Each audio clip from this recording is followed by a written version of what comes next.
Hello, welcome to exam পাঠশালা। আশা করি তোমরা সকলে ভালো আছো। তোমরা স্ক্রিনে দেখতে পাচ্ছ West Bengal SSC group C 2017 যে হেডলাইনটা দেওয়া আছে, অর্থাৎ ওয়েস্ট বেঙ্গল স্কুল সার্ভিস কমিশনের যে গ্রুপ সি রিক্রুটমেন্ট হয়েছিল প্রায় এক দশক আগে, অর্থাৎ 2017 সালে, তার যে ম্যাথামেটিক্স সেকশানের যে 15টি প্রশ্ন ছিল সেটা নিয়ে আজকে আমরা আলোচনা করব। প্রশ্নগুলো কীরকম ছিল এবং এর সাথে সাথে এই টাইপের প্রশ্নগুলোকে আমরা কিভাবে হ্যান্ডেল করতে পারবো, অর্থাৎ পরীক্ষার হলে বসে কিভাবে আমরা সেটাকে ট্যাকেল করতে পারবো এবং তার বেসিক নিয়ম কী ছিল এবং আমরা পরীক্ষার হলে কিভাবে অ্যাপ্লাই করতে পারবো সেই বেসিক নিয়মগুলো থেকে শর্টে, সেগুলো নিয়ে আজকে আলোচনা করব। ওকে, প্রথমেই বলে রাখি, আমাদের অফলাইন যে সেন্টারগুলো আছে বা অফলাইনে তোমরা যদি যোগাযোগ করতে চাও তাহলে স্ক্রিনে দেওয়া নাম্বার 8910961548 এই নাম্বারে তোমরা যোগাযোগ করবে। আমাদের সেন্টার মালদা এবং ফারাক্কাতে আছে। ক্লিয়ার? পুজোর পরে আমাদের একটা নতুন গ্রুপ সি এবং গ্রুপ ডির একটা বহু প্রতীক্ষিত ব্যাচ অলরেডি একটা চলছে এবং আরেকটি নতুন করা হবে। তোমরা যারা ইন্টারেস্টেড আছো ডেমো ক্লাসের জন্য, অবশ্যই তোমরা আমাদের সঙ্গে যোগাযোগ করতে পারো। চলো, প্রথম যে প্রশ্নটি এসেছিল, 500 টাকার উপরে 40% ছাড় এবং 500 টাকার উপরে 36% এবং 4% ছাড়ের পার্থক্য কত? প্রথমে আমরা যদি বেসিক দেখি তা আমরা কী করব, 500 টাকার উপরে যদি প্রথমে 40% ছাড় দেওয়া হয়, 500 টাকার 40% কত? পার্সেন্টেজ চিহ্ন তুলতে গেলে আমাকে নিচে 100 বসাতে হবে, 40/100, কাটাকাটি করলে 200 টাকা আমার ছাড় হবে। নেক্সট লাইনে বলেছে পরপর ছাড়, 500 টাকার উপরে পরপর ছাড়, প্রথমে 36% ছাড় দিল, অর্থাৎ 64% আমার পড়ে থাকলো। ছাড়ের উপর ছাড় যখন হয় তখন যে প্রাইসটা পড়ে থাকে তার উপর পরের ছাড়টা অ্যাপ্লাই করতে হয়। তাহলে 36%-এর যে ভ্যালু হতো সেটা বাদ দিলে 64%-এর ভ্যালুটা পড়ে থাকবে। এই ভ্যালুটার উপরে 4% ছাড় দিলে 96% পড়ে থাকবে। আমরা যদি কাটাকাটি করি, শূন্য কেটে দিলাম। দেখো, এইখানে 2 দিয়ে কাটাকাটি গেলেও আমরা এই কাটাকাটিটা করব না, তার কারণে যে কাটাকাটি করলে আবার ভাগ করতে হবে। তা 64 আর 96 যদি আমরা গুণ করি কত হবে? 6 4 24 4 থাকলো 2, 6 6 6 36 আর 2 38, 6 9 54 4 হাতে থাকলো 5, 9 4 36 6 হাতে থাকলো 3, 6 9 54 আর 3 হচ্ছে 57, অবশ্যই 4 8 6 8 6 14 4 হাতে থাকলো 1, 7 3 10 আর 1 11 1 হাতে থাকলো 1, 5 আর 1 6, 61 টাকা 44 পয়সা ছাড় দেওয়ার পর পড়ে থাকলো। ঠিক আছে, একে আবার 5 দিয়ে গুণ করতে হবে। 5 4 20, শূন্য হাতে থাকলো 2, 5 4 20 আর 2 22, 2 হাতে থাকলো 2, 5 1 5 6 7, 5 6 30, 307 টাকা 20 পয়সা। অর্থাৎ 500 টাকা নিয়ে আমি বাজারে গেছিলাম, দোকানদার বলল তোমাকে 500 টাকা একটা জিনিসের দাম ছিল, দোকানদার বলল 36% এবং 4% পরপর ছাড় দিয়ে তোমার প্রাইস হলো 307 টাকা 20 পয়সা। অর্থাৎ আমাকে দিতে কত হলো? দিতে হলো 500 মাইনাস 307 টাকা 20 পয়সা। অর্থাৎ এখানে মাইনাস করলে আমরা কত পাবো? 0.80 পাবো। আর এখানে কত পাবো? 192 টাকা পাবো। ক্লিয়ার? এবারে তোমরা একটা জিনিস দেখো, আমরা প্রথমে ছাড় পেয়েছিলাম 200 টাকা, এখন পেলাম 192 টাকা 80 পয়সা। অর্থাৎ আমাকে বলেছে এদের মধ্যে পার্থক্য কত। তাহলে 200 থেকে যদি আমরা 192 টাকা 80 পয়সা বাদ দিয়ে দিই তাহলে আমাদের কত ভ্যালু আসবে? তাহলে লিখি 200 থেকে 192.80 যদি আমরা বাদ দিয়ে দিই তাহলে আমরা এখানে পাবো 20 পয়সা, এখানে 93 হয়ে গেলে 7 টাকা 20 পয়সা। অর্থাৎ অপশান বি হচ্ছে কারেক্ট অ্যান্সার। অর্থাৎ এটা ছিল বেসিক নিয়ম, আমরা বেসিকভাবে দেখলাম। এবার আমরা এটাকে পরীক্ষার হলে আরও কম সময়ের মধ্যে আমরা কিভাবে এটাকে করতে পারি, তাই তো? দেখো, 500 টাকা দুই ক্ষেত্রে আছে, এখানেও 500 বলেছে, আবার এখানেও আমাদের 500 বলেছে। অর্থাৎ প্রথম ক্ষেত্রে আমি কালিটা চেঞ্জ করে নিই। অর্থাৎ দেখো, প্রথমটা 40% বলেছিল, দ্বিতীয়টা 36% এবং 4% ছাড় পার্থক্য কত? আমরা একটা জিনিস মনে রাখবো, x plus y plus x y by 100। ভালো করে শোনো, x plus y plus x y by 100, এই ফর্মুলাটা হয়তো যারা ভিডিও দেখছো তাদের মধ্যে 70 থেকে 80% স্টুডেন্টরা জানো যে x plus y plus x y by 100 এটা সাকসেসিভের ফর্মুলা। ছাড় দিয়েছে অর্থাৎ মাইনাস হয়েছে 36 প্লাস মাইনাস 4, মাইনাসে মাইনাসে প্লাস 36 ইন্টু 4/100।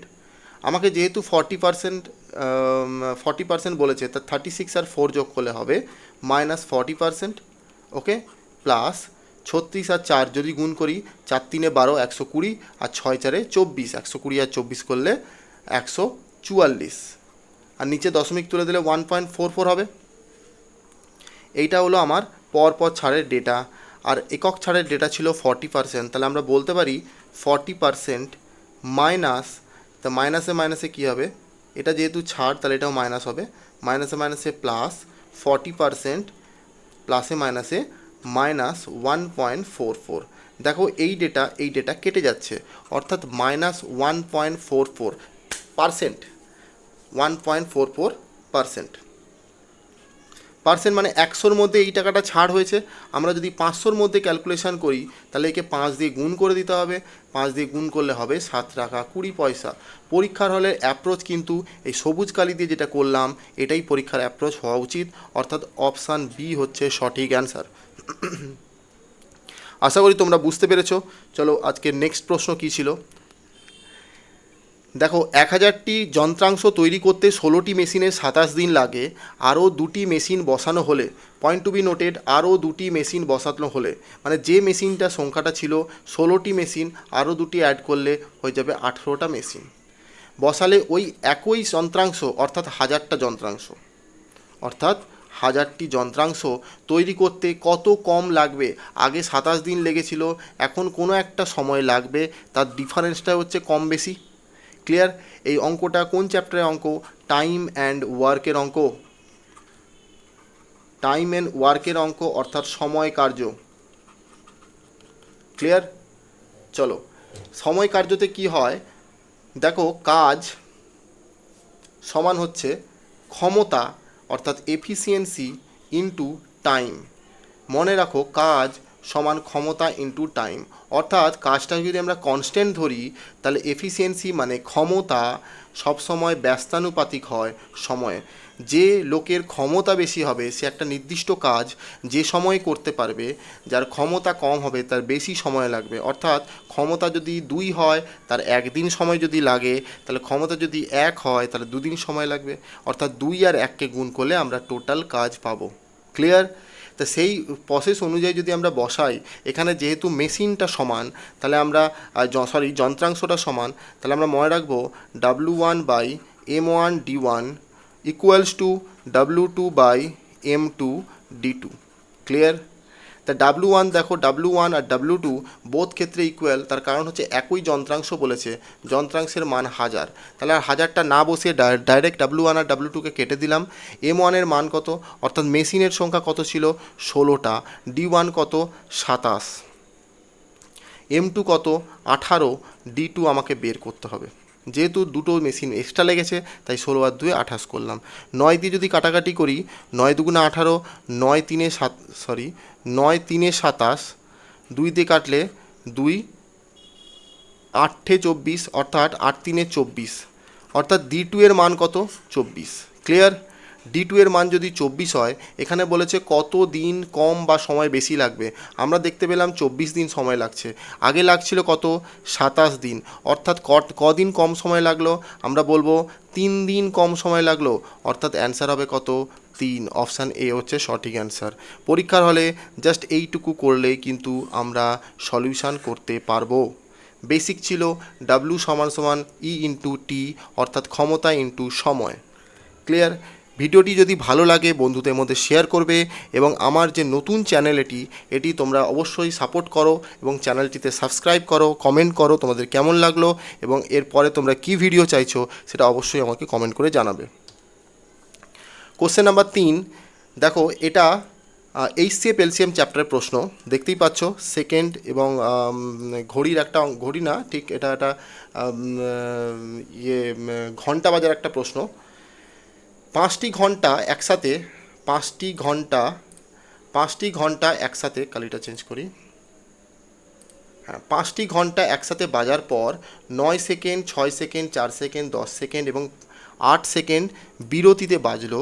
প্রথমে একসাথে বাজার পর এক ঘন্টায় সেগুলি কতবার একসাথে বাজবে। দেখো এখানে বাংলাটার সঙ্গে ইংলিশটা একটু ডিফারেন্ট ছিল।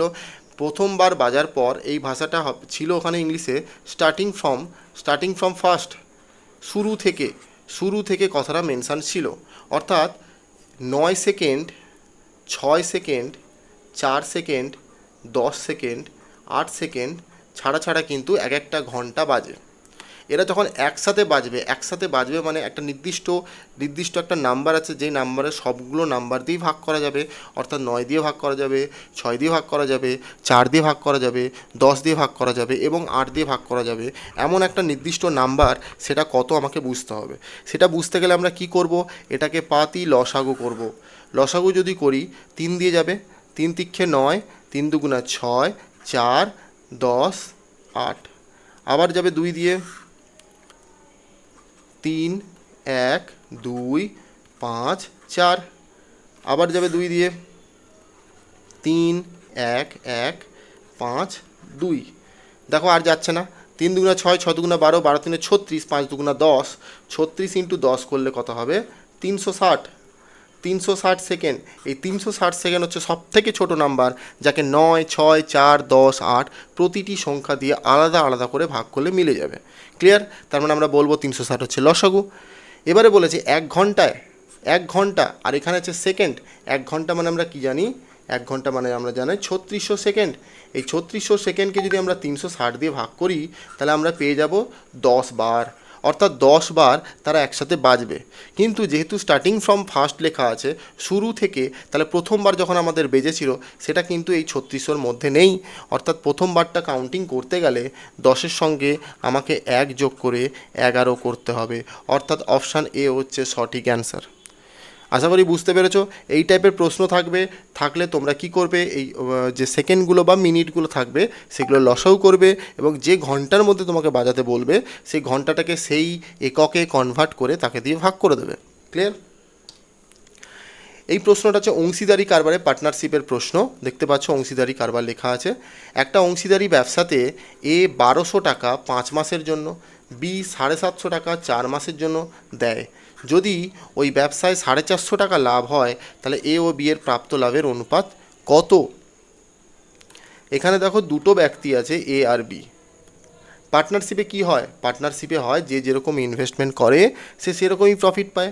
অর্থাৎ ইনভেস্টমেন্ট বা লগ্নি ইনটু টাইম অর্থাৎ সময়, এর গুণফলটাই হচ্ছে প্রফিট। যে যেরকম ইনভেস্টমেন্ট করবে, যত মাসের জন্য ইনভেস্ট করবে, তার যে গুণফল হবে সেটাই হচ্ছে প্রফিট। তাহলে আমরা এ আর বি যে দুটো ব্যক্তি আছে, এ 1200 টাকা ইনভেস্ট করেছে, দেখতেই পাচ্ছ লেখা আছে। কত মাসের জন্য? 5 মাসের জন্য, ইন্টু 5 করে দিলাম। বি 750 টাকা ইনভেস্ট করেছে, কত মাসের জন্য? 4 মাসের জন্য। তাহলে এদের যে অনুপাত হবে সেটাই প্রফিটের অনুপাত। কাটাকাটি যদি করি 0 0 কেটে দিলাম, 5 দিয়ে কাটলে 15 5 75, 15 8 120, 4 দিয়ে কাটলে 4 দুগুণা 8, অর্থাৎ 2:1। ক্লিয়ার? এই 2:1 অনুপাতে এ আর বি এর মধ্যে লাভটা ডিভাইড হবে। এখানে দেখো যে 450 টাকা লেখা আছে অ্যামাউন্ট, এই অ্যামাউন্টটার কিন্তু কোনো কাজ নেই এই অ্যান্সারটি বের করতে। আমাকে যেহেতু অনুপাত চেয়েছে, এটাই অনুপাত হবে, 2:1 অনুপাতে তারা টাকাটাকে ডিভাইড করবে। ক্লিয়ার? বেসিক ছিল এটা তোমাকে ভালো করে জানতে হবে যে ইনভেস্টমেন্ট যে যেরকম করে, যত মাসের বা সময়ের জন্য করে, তার গুণফলটাই হবে কি? প্রফিট। ক্লিয়ার? নেক্সট প্রশ্ন দেখো, 1.7, 0.51, 0.153 এই যে অ্যামাউন্টটা, এই নাম্বারগুলো দেওয়া আছে তাদের গসাগু বের করতে হবে। তো দশমিকে যখন গসাগু বের করব তখন আমরা কি করব, এই দশমিকটাকে আগে তুলব। কত লিখব? 17/10, 51/100, 153/1000। যখন দশমিকে লসাগু গসাগু বের করতে দেবে তোমাকে নিচের যে পার্টটা আছে সেগুলোকে সমান করবে। তাহলে এখানে তিনটে আছে, যদি এখানে তিনটে করতে হয় শূন্য করলাম, এখানে একটা শূন্য দিলাম, এখানে দুটো শূন্য দিলাম, তাহলে এখানেও দুটো শূন্য দেব। অর্থাৎ উপরে হয়ে গেল 1700, 510 আর 153, নিচে হয়ে গেল হাজার হাজার হাজার। গসাগু বের করতে গেলে ভগ্নাংশের উপরের পার্টটার গসাগু করতে হয়। তুমি দেখতেই পাচ্ছ অপশানের দিকে যদি তাকাও সব 17 লেখা আছে, তার মানে আমরা জানি যে 17 হবে গসাগু উপরেরটার। আর নিচের পার্টে কি করতে হয়, লসাগু করতে হয়। লসাগু হচ্ছে 1000, অর্থাৎ এই দশমিক যদি বসাই 0.017, কেন দশমিকের পর তিনটে ঘর হবে, তার কারণ তিনটে শূন্য আছে। অর্থাৎ অ্যান্সার হবে কত, অপশান সি হবে সঠিক অ্যান্সার। এই 1700, 510 আর 153 যদি গসাগু করো 17ই গসাগু আসবে। চলো এর নেক্সট প্রশ্ন, এটা কি, এই কোশ্চেনটা হচ্ছে টাইম অ্যান্ড ওয়ার্কের প্রশ্ন। যে অঙ্কটা একটু আগে করলাম মেশিনের অঙ্কটা ঠিক এক্স্যাক্টলি ওই রকম টাইপের। 14 জন লোক 12 দিনে একটা টিউবওয়েল বসাতে পারে। একটা টিউবওয়েল, পয়েন্ট টু বি নোটের, কাজ কত, একটা টিউবওয়েল। যদি 8 দিনে টিউবওয়েলটিকে বসাতে হয়, মানে একটা টিউবওয়েলই বসাতে হয়, তবে অতিরিক্ত কতজন লোক লাগবে। সেম প্রশ্ন, W1/M1D1 সমান W2/M2 আর D2। দেখো একটা টিউবওয়েল দু ক্ষেত্রে, তাই কেটে দিলাম। তাহলে M1 এর মান কত, লোক সংখ্যা 14, D1 এর মান কত 12 দিন, M2 এর মান কত 8 দিনে বের করতে হবে। 8 ইন্টু M2 আমাকে বের করতে হবে। কাটাকাটি যদি করি 4 দুগুণা 8, 4 তিনে 12, 2 7 14, 7 তিনে 21, অর্থাৎ M2 এর মান হলো কত, 21। এখান থেকে পুরোপুরি ক্লিয়ার যে অতিরিক্ত কতজন লোক লাগবে। আগে আমার 14 জন লোক লাগতো, এখন 21 জন লোক লাগবে, অর্থাৎ 7 জন লোক বেশি লাগবে। ক্লিয়ার। নেক্সট প্রশ্ন, একটা দ্রব্যের উপর পরপর 10%, 20%, 30% ছাড়ের সমতুল্য ছাড় কত। দেখো 10% ছাড়, 20% ছাড়, 30% ছাড়ের সমতুল্য ছাড় কত। আমি ধরলাম 100 টাকা ছিল, 100 টাকার উপর 10% ছাড় হলো, অর্থাৎ 90% পড়ে আছে। 20% ছাড় হলো, অর্থাৎ 80% পড়ে আছে। 30% ছাড় হলো, অর্থাৎ 70% পড়ে আছে। দুটো শূন্য কেটে দিলাম, দুটো শূন্য কেটে দিলাম, এই শূন্যের সঙ্গে এই শূন্যে কেটে দিলাম। তাহলে 8, 9 আর 7কে গুণ করলে যেটা হবে তাকে 10 দিয়ে ভাগ করব। 8 লং 72, 72কে 7 দিয়ে গুণ করব, 50.4।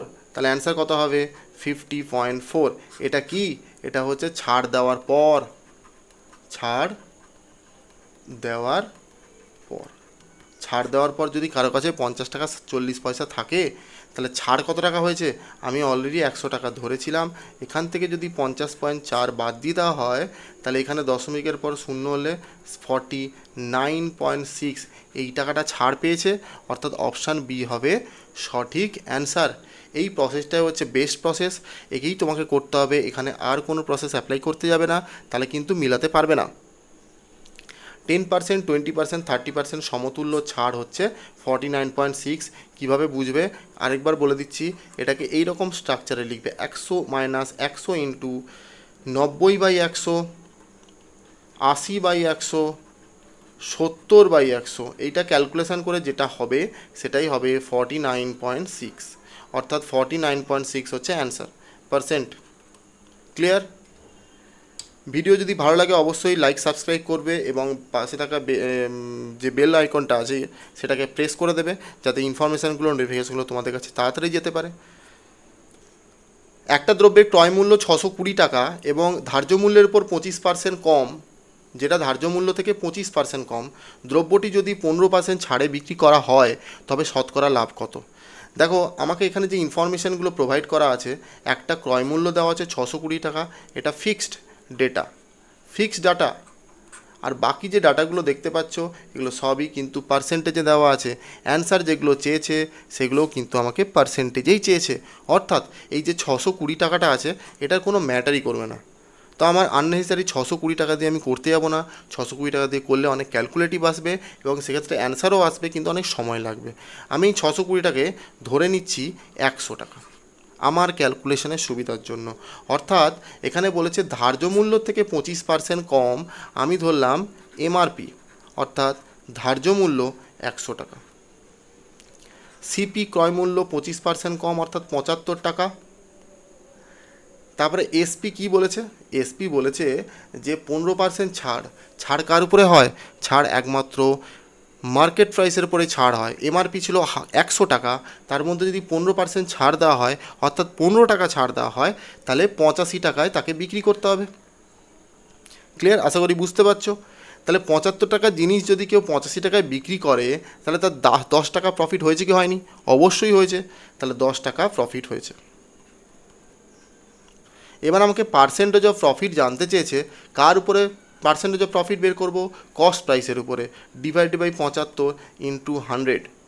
তাহলে 5 দিয়ে কাটলে 5 দুগুণা 10, 5 15তে 75, 5 3 15, 5 5 3 15, 5 20, মানে 40/3।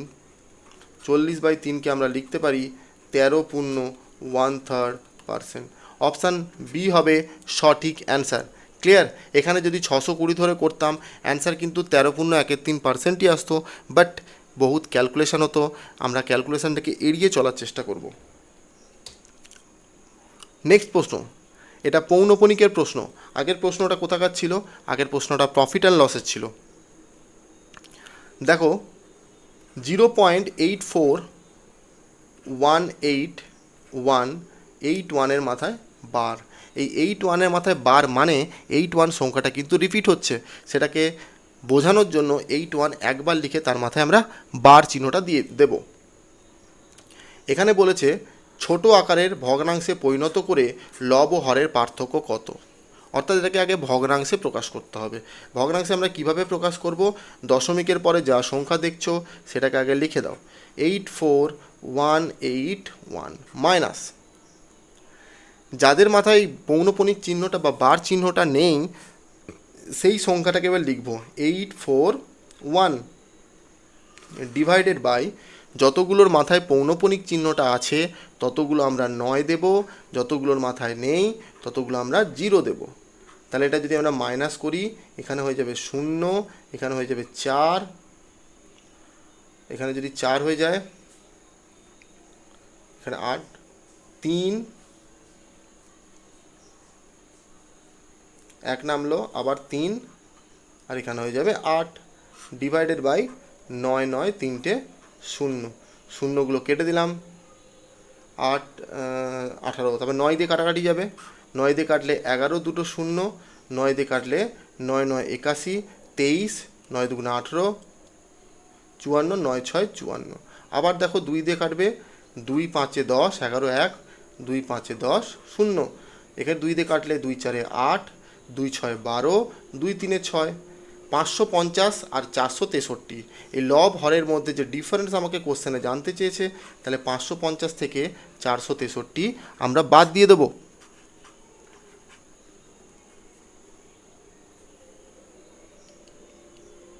দেখো মাইনাস করলে আমরা পাচ্ছি কত? 87, অর্থাৎ 87 হবে সঠিক অ্যান্সার।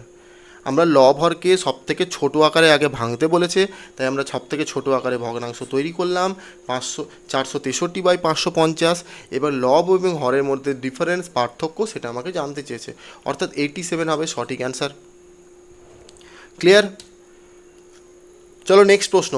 তিনটি ভগ্নাংশের যোগফল 2.11/24। যদি বড় এবং ছোট ভগ্নাংশের অনুপাত 7:6 হয় এবং অনুপাতটি যদি মাঝের ভগ্নাংশ থেকে 1/3 বেশি হয় তবে ভগ্নাংশটি নির্ণয় করো। ভগ্নাংশ তিনটি হবে কত?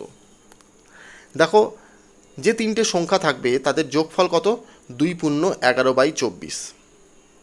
বড় এবং ছোট ভগ্নাংশের অনুপাত হচ্ছে 7:6, অর্থাৎ 7/6 সেই দুটো ভগ্নাংশ, এবং অনুপাতটি যদি মাঝের অংশ থেকে 1/3 বেশি হয়, তাহলে আমরা এখান থেকে করতে পারবো 1/3 মাইনাস, তাহলে আমরা এটা পাবো কি? মাঝেরটা। কেন আমাকে বলেছে যে এই সংখ্যাটা মাঝের সঙ্গে যদি 1/3 যোগ করি, তাহলে আমরা যদি 1/3টাকে ওই পাশে লিখতাম তাহলে মাঝের সংখ্যাটা প্লাস 1/3 হতো। অর্থাৎ আমরা বলতে পারি 7/6, অর্থাৎ বড় ছোট ভগ্নাংশের যে অনুপাত সেখান থেকে যদি 1/3 বাদ দিয়ে দিই তাহলে আমরা পাবো কি? মাঝের সংখ্যাটা। তাহলে লসও কত হবে? 6, 7 মাইনাস 2, অর্থাৎ 5/6। অপশানে দেখো 5/6 মিডিলে একটাই আছে, অর্থাৎ অপশান ডি হবে সঠিক অ্যান্সার। আমার বের করার দরকার নেই বাকি সংখ্যাগুলো। এটা একটা ওয়ে গেল। আর আমরা কিভাবে করতে পারি দেখো, তিনটে সংখ্যার যোগফলের যে পূর্ণটা দেওয়া আছে 2×11/24, নিচের পোর্শনে দেখো 24 লেখা আছে। অর্থাৎ যে তিনটে সংখ্যা পাবো তাদের লসাগু যখন যোগ করতে বলে যে লসাগুটা হবে সেটা অবশ্যই 24-এর গুণিতক হবে। দেখো 8, 10, 9 এগুলো 24-এর গুণিতক নয়। 7, 3, 5, 5কে 24কে 5 দিয়ে ভাগ করা যায় না, এটাও বাদ। 9, 3, 5 এখানেও 5 আছে, এটাও বাদ। দেখো 24কে 4 দিয়ে কাটাকাটি যায়, 24কে 6 দিয়েও কাটাকাটি যায়, 24কে 8 দিয়েও কাটাকাটি যায়। অর্থাৎ এদের যখন আমরা লসাগু করব তখন আমরা নিচে কিন্তু 24 অবশ্যই পাবো। অর্থাৎ যেহেতু 24 পাচ্ছি, অপশান ডি হবে সঠিক আনসার। এই দুটো ওয়েতে তুমি পরীক্ষার হলে এই পাখির চোখের মতো এই অঙ্কগুলো করতে পারবে। ভালোভাবে কনসেপ্টের জন্য ক্লিয়ার করতে বলছি। আরও ভালো করে যদি কনসেপ্ট আরও ধরে ধরে করতে হয় তাহলে অবশ্যই ভিডিওগুলোকে বারবার দেখবে, এবং তারপরেও যদি তোমাদের না হয় তাহলে আমাদের অফলাইন ব্যাচগুলোতে তোমরা জয়েন হতে পারো। নেক্সট প্রশ্ন, একটা আয়তক্ষেত্রের দৈর্ঘ্য 15% বাড়লো এবং প্রস্থ 15% কমলো, শতকরা কত পরিবর্তন হলো? দেখো এটা একটা আয়তক্ষেত্র যার দৈর্ঘ্য এবং প্রস্থ আছে। এটা যদি দৈর্ঘ্য হয় তাহলে এটাও দৈর্ঘ্য, প্রস্থ প্রস্থ। ক্লিয়ার? এবারে দেখো 15% বাড়লো, অর্থাৎ দৈর্ঘ্য 15% বাড়লো, প্রস্থ 15% কমলো। এটা -15, এটা +15। শতকরা কত পরিবর্তন হবে? আমরা লিখতে পারি এই যে x + y + xy/100 একটা যে ফর্মুলা লিখেছিলাম সাকসেসিভের ফর্মুলা, এই ফর্মুলাটাকে আমরা ইউজ করতে পারি।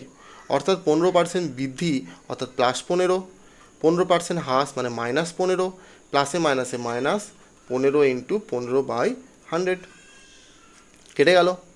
15 15 225, অর্থাৎ 225কে যদি আমরা কাটাকাটি করি কত হবে? 225কে যদি 25 আসছে 200, 25 9 225, 25 4 এবারে মানে হচ্ছে 9/4, অর্থাৎ 2.1/4%। মাইনাস আছে মানেই হবে হ্রাস, মাইনাস আছে মানেই হবে কি? হ্রাস। 2.1/4, অর্থাৎ অপশান ডি হবে সঠিক অ্যান্সার। এর থেকে শর্টকাট ভিডিও দেখার কোনো রকম দরকার নেই। যত শর্টকাট দেখতে যাবে তত কিন্তু মাথা পাজেলড হয়ে যাবে। কোশ্চেন ওই ফরম্যাট, ওই পার্টিকুলার প্রশ্নের জন্য ওই অঙ্কটা তোমার দেখতে যতটা ভালো লাগবে, তুমি তাকে যখন করতে দেওয়া হবে একটু এদিক ওদিক ঘুরিয়ে, তখন কিন্তু তুমি আর করতে পারবে না। অর্থাৎ যতটা সম্ভব বেসিকটাকে ক্লিয়ার করার চেষ্টা করো, নিজে থেকেই শর্টকাট জেনারেট করতে পারবে। কোনো ভিডিও দেখে শর্টকাট করার দরকার নেই। এটা আমার তরফ থেকে তোমাদেরকে এটা পরামর্শ দিলাম। আর যতটা পারবে কম ফর্মুলা মুখস্থ করার চেষ্টা করবে। ফর্মুলা দিয়ে কিন্তু আজকে 2025 সালে এসে কোনো অঙ্ক কিন্তু তুমি চট করে নামাতে পারবে না। একটা ফর্মুলা মুখস্থ করতে গেলে সেই ফর্মুলাটা কোন অঙ্কর জন্য প্রযোজ্য সেটাও কিন্তু তোমাকে মনে রাখতে হবে।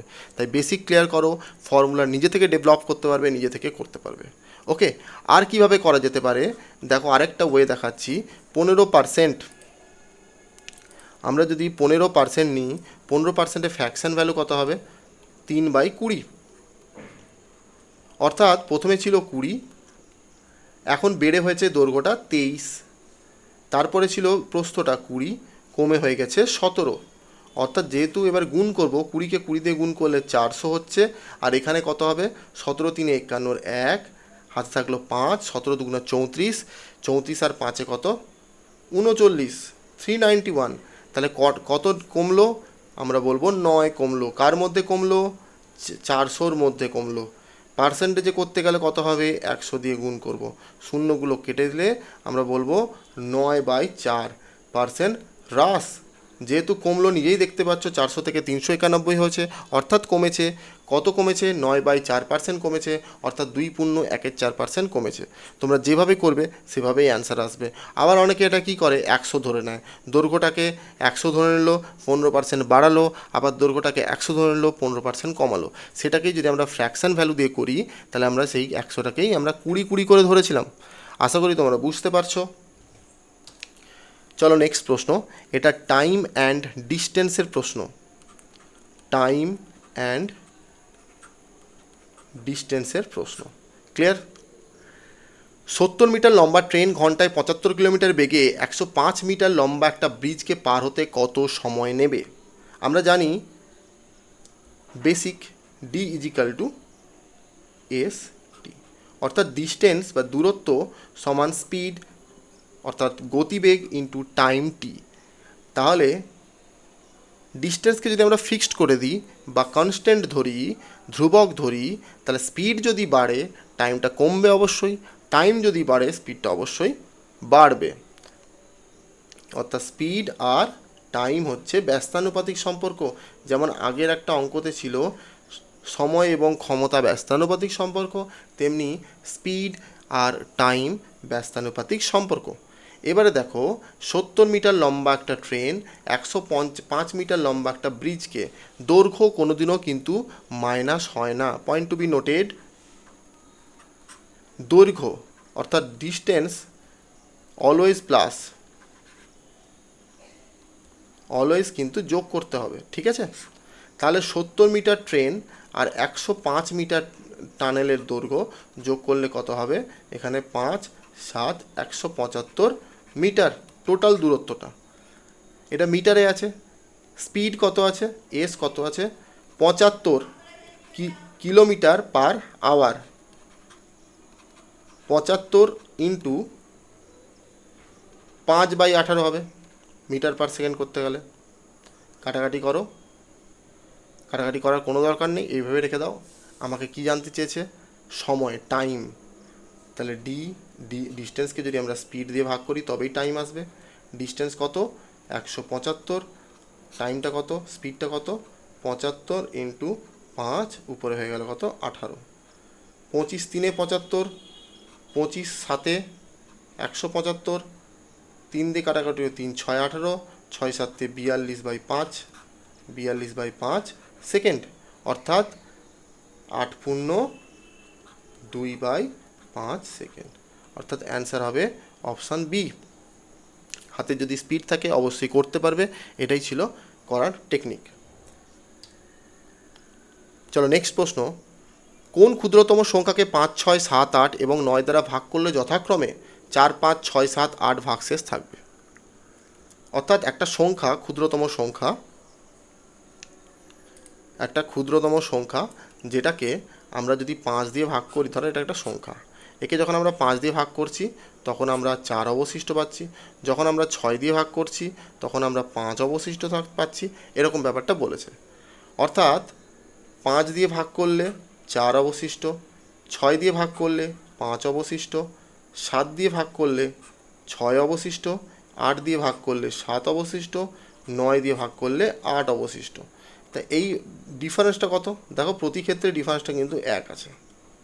তাহলে আমরা বলতে পারি এমন একটা সংখ্যা ধরবো যাকে 5 দিয়ে ভাগ করলে 4 অবশিষ্ট থাকবে, অর্থাৎ 4টাকে বাদ দিয়ে দিলে যে সংখ্যাটা দাঁড়াবে সেই সংখ্যাটা অবশ্যই 5 দিয়ে ভাগ করা যাবে। যে সংখ্যাটা ধরবো সেখান থেকে যদি 5 কেটে নিই তাহলে অবশ্যই সংখ্যাটা 6 দিয়ে ভাগ করা যাবে। একটা সংখ্যা ধরবো যেটাকে 6 বাদ দিয়ে দিই, 7 দিয়ে ভাগ করে পুরোপুরি মিলে যাবে। এরকমভাবে আমরা সংখ্যাটাকে ধরবো, এটা আমরা প্রিলিমিনারি বুঝতে পারছি। তো এটা যদি আমরা বুঝতে পারি তাহলে গ্যাপটা দেখো প্রতি ক্ষেত্রেই 1 আছে। তা আমরা প্রথম কাজ কি হবে? প্রথম কাজ হবে এই যে 5 6 7 8 9 এদের আমরা লসাগু বের করব। এর এমনি লসাগু যদি বের করি দেখো 3 দিয়ে যাবে 5, 3 2 6 7 8, 3 তিরিখে 9, আবার যাবে দেখো 2 দিয়ে 5 1 7 4 আর 3। এবার আমরা গুণ করে দেখি কত হচ্ছে। 3 2 6, 6 5 30, 30 3 90 আর 7 4 28, 8 9 72, 2 হাতে থাকলো 7, 9 2 18, 25। শুনুন, এটা হচ্ছে সেই সংখ্যাটা যেটাকে 5 দিয়ে 6 দিয়ে 7 দিয়ে 8 দিয়ে 9 দিয়ে ভাগ করলে পুরোপুরি মিলে যাবে। কিন্তু আমাকে এখানে বলে দিয়েছে ভাগে মিলবে না। 5 দিয়ে ভাগ করলে 4 অবশিষ্ট থাকবে, 6 দিয়ে ভাগ করলে 5 অবশিষ্ট থাকবে। তখন আমরা কি করব? এই যে গ্যাপটা আমরা বের করেছি, এই গ্যাপটার ডিফারেন্স কত এসছে? 1। তোমার কাজ হবে এখান থেকে 1কে বাদ দিয়ে দেওয়া। 1কে বাদ দিলে কত হবে? 2519, 2519 হবে সঠিক অ্যান্সার, অর্থাৎ option A is the right answer. Clear? এটা এইচএসএফ এলসিএম চ্যাপ্টারের অঙ্ক। নেক্সট প্রশ্ন, হরি একটা ঘড়ি 10% ক্ষতিতে বিক্রি করলো, যদি সে আরও 54 টাকায় বেশিতে বিক্রি করতো তবে তার 8% লাভ হতো, ঘড়িটির বিক্রয় মূল্য কত? এই অঙ্কটাও প্রফিট অ্যান্ড লসের, অর্থাৎ প্রফিট অ্যান্ড লস চ্যাপ্টারটা ভেরি ভেরি ইম্পর্টেন্ট ছিল 2017 সালে, এবং আমরা আশা করছি এই যে আগামী দিনে 2025 সালে যে গ্রুপ সি গ্রুপ ডির পরীক্ষাটি হতে চলেছে সেই পরীক্ষাটারও কিন্তু প্রফিট অ্যান্ড লস এই চ্যাপ্টারটা ইম্পর্টেন্ট হবে। কেন আমরা জানি profit and loss, time and work, HCF LCM, পাটিগণিতের প্রতিটি চ্যাপ্টার কম বেশি, শতকরা, রেশিও, এই চ্যাপ্টারগুলো কিন্তু হাই ওয়েটেজ থাকে, এখান থেকে প্রচুর প্রশ্ন দেখা যায়, তার মধ্যে থেকে প্রফিট অ্যান্ড লসটা, অংশীদারি কারবারটা একটু বেশি দেখা যায়। চলো, 10% ক্ষতিতে বিক্রি করলো, আমি ধরলাম 100 টাকা ছিল, 10% যদি সিপি 100 টাকা ছিল, যখন বিক্রি করছি তখন 10% ক্ষতিতে বিক্রি করছি, অর্থাৎ কাস্টমারকে আমরা 90 টাকায় দিয়ে দিলাম। আবার ওই 100 টাকার জিনিসটা আমরা 8% লাভে যদি বেচতাম তাহলে অবশ্যই কাস্টমারকে 108 টাকায় দিতে হতো। তাহলে 90 টাকায় একবার দিচ্ছি, একবার 108 টাকায় দিচ্ছি, তাহলে আমরা বলতে পারি একটা লোকের কাছ থেকে 90 পেয়েছিলাম, একটা লোকের কাছ থেকে 108 টাকা পেয়েছিলাম, অর্থাৎ 18 টাকা কম পেয়েছিলাম, যাকে আমরা 90 টাকায় বিক্রি করেছিলাম। আর যাকে আমরা 108 টাকায় বিক্রি করেছিলাম, উল্টো করে আমরা বলতে পারি যাকে 90 টাকা দিয়েছিলাম তাকে যদি আরও 18 টাকা বেশি দিয়ে বিক্রি করতাম তাহলে আমরা 108 টাকায় বিক্রি করতাম, আমাদের 8% প্রফিট হতো। সেটাই পরীক্ষার কোশ্চেনের মধ্যে দেওয়া ছিল 54 টাকা, আরও 54 টাকা। তাহলে আমরা বলতে পারি এই 18টার মানই হচ্ছে 54। ক্রয় মূল্য কত? ক্রয় মূল্য আমি 100 ধরেছিলাম, 100 সমান সমান কত? 18 3 গুণ যদি হয় 100-ও 3 গুণ হবে, অর্থাৎ 300 টাকা, অর্থাৎ অপশান বি হবে সঠিক অ্যান্সার। ক্লিয়ার? এটা ছিল আমাদের বেসিক নিয়ম। আমরা যদি আরও শর্টে করতে চাই, তুমি এইভাবে ভাববে, এটা হচ্ছে জিরো লাইন, এটা নেগেটিভ, এটা পজিটিভ। যখন 10% ক্ষতি অর্থাৎ -10%, আর যখন 8% লাভ অর্থাৎ 8%, +8%, তাই 10 থেকে এই যে 8-এর গ্যাপ, এখানে 10 ঘর আছে, এখানে 8 ঘর আছে, অর্থাৎ টোটাল 18 ঘর গ্যাপ। এই 18টাই যদি 54 হয় তাহলে 100 সমান সমান কত? এটার 3 গুণ হলে এখানে 300 হবে। তুমি এইটুকু পোর্শন করেও কিন্তু অ্যান্সারটি করতে পারো। চলো, আজকের সেশনে এটাই শেষ প্রশ্ন। এই প্রশ্নটি সার্ড অ্যান্ড ইন্ডাইসেসের চ্যাপ্টারের প্রশ্ন, অর্থাৎ পাওয়ার রুট সার্ড যেটাকে বলা হয় সার্ড, এই চ্যাপ্টারের প্রশ্ন। কি দেওয়া আছে? 4 two the power 0.5 into 0.5 two the power 4 into 2 two the power 4, 4 two the power 0.5 into 0.5 two the power 4 into 2 two the power 4। Clear? আমরা দেখো পাওয়ারে যদি 4 সেম থাকে, পাওয়ার যদি সেম থাকে তাহলে বেস নাম্বারটাকে আমরা গুণ করে বসাতে পারি, অর্থাৎ A to the power N into B to the power N যদি থাকে আমরা লিখতে পারি A B to the power N. এই এ বি হচ্ছে বেস, এন হচ্ছে পাওয়ার, অর্থাৎ আমরা এখানে লিখতে পারি 0.5 ইন্টু 2 এর মাথায় 4। ক্লিয়ার? আর এখানে 4-এর মাথায় 0.5 মানে হচ্ছে 2-এর স্কোয়ার, তার মাথায় 0.5। তাহলে 2-এর মাথায় 0.5, পাওয়ারটাকে আমরা গুণ করতে পারবো, 2কে 0.5 দিয়ে গুণ করলে 1 হবে, অর্থাৎ 2-এর মাথায় 1, আর এখানে কত হচ্ছে? 0.5কে যদি 2 দিয়ে গুণ করি এখানেও 1 হবে, 1-এর মাথায় 4, অর্থাৎ 2কে যদি একবার গুণ করি 2, আর 1কে যদি 4 বার গুণ করি আমরা 1ই পাবো, অর্থাৎ 2 হবে অ্যান্সার। অপশান সি হবে সঠিক অ্যান্সার। এইটা একদম বেসিক থেকে বললাম, তুমি যদি অ্যাডভান্স রিলেটেড করতে চাও তুমি দেখো এখানে পাওয়ারগুলো সেম আছে, 5কে 2 দিয়ে গুণ করলে 1 হবে, 1-এর মাথায় 4 মানে 1 ডাইরেক্ট করবে। 4কে 0.5 দিয়ে গুণ করব, অর্থাৎ 4কে 0.5 দিয়ে গুণ করা মানে হাফ করে দেওয়া, অর্থাৎ 2 হবে। এখান থেকে আমরা পাবো 2 ইন্টু 1 মানে হচ্ছে 2, অ্যান্সার অপশান সি। যারা অ্যাডভান্সভাবে করতে চাইছো এখন যেটা প্রসেস দেখালাম এটাই হচ্ছে সবথেকে বেস্ট টেকনিক পরীক্ষার হলে করার। ক্লিয়ার? আজকের সেশনে এইটুকুই ছিল। ধন্যবাদ অবশ্যই সবাইকে। তোমরা ভিডিওটা ভালো করে দেখো, এখান থেকে অনেক কনসেপ্ট ক্লিয়ার করতে পারবে। নো ফর্মুলাকে এড়ানোর চেষ্টা করো, একটা দুটো ফর্মুলা ছাড়া বেশি ফর্মুলা মুখস্থ করতে যেও না। এরপর তোমাদের জন্য আমরা ইংলিশ এবং জিকের যে পার্টগুলো আছে তার সাপোর্টিং যে ইনফরমেশানগুলো আছে সেগুলো নিয়ে আমরা অবশ্যই ভিডিও বানাবো। সঙ্গে থেকো, ভালো থেকো, ততক্ষণ পর্যন্ত ধন্যবাদ।